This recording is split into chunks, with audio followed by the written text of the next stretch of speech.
Live, local, now. This is WSFA 12 News at 10. I think that might be it. You see that right there? That might be a tornado on the ground.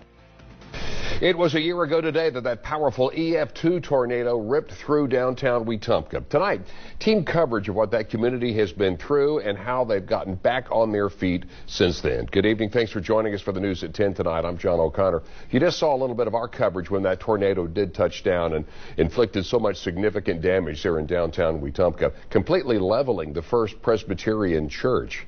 Well, tonight, a year later, that community now is reflecting on the past, but continuing to look ahead to the future. Today, Wetumpka's First Baptist Church, which was also damaged during that storm, hosted a community service. And 12 News reporter Jordan Nelson was there, and she has the story tonight.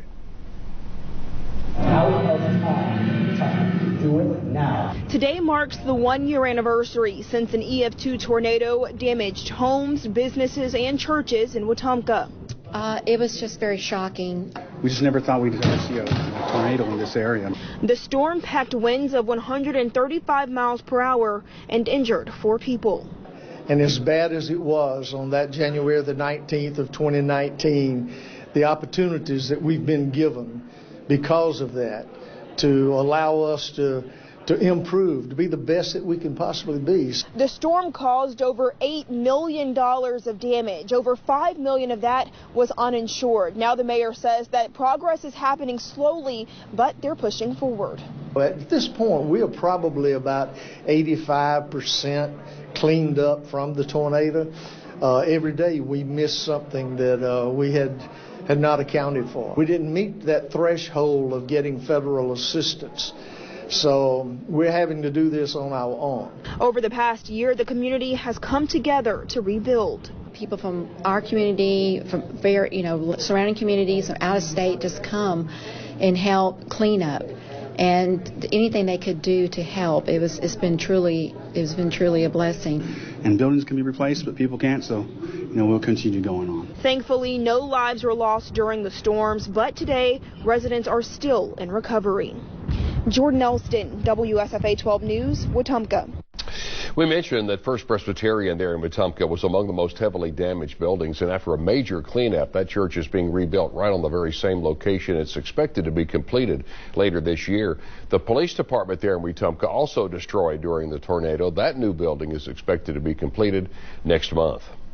And while those projects are underway, so is the city's Main Street program to renovate the downtown area. Workers wrapping up phase 1, which includes repaving the streets. And interestingly enough, plans for the project were made before the tornado struck. But despite the setback that the storm presented, the city continues to work towards its goal of beautifying the city. We didn't have a whole lot to smile about up here. It wasn't a lot of happiness here, but we focused on that renovation project of downtown, and the next 2 days we'll be putting the final coat of asphalt down there, and we'll have that project pretty well done in the phases that we're in now. So, and it's coming together. It's going to be a beautiful downtown. Mayor Willis says the focus will now be improving the city's west side, a place where the tornado really hit the hardest. He says he plans to be talking with people who live and work in that area about the sort of improvements that they would like to see. Wetumpka resident Jack Temple has been documenting the progress being made following the tornado, using his drone to get a bird's eye view of not only the destruction but the rebuilding process. You can read more about him and watch some of his drone video right now on the homepage of WSFA.com and the 12 News app.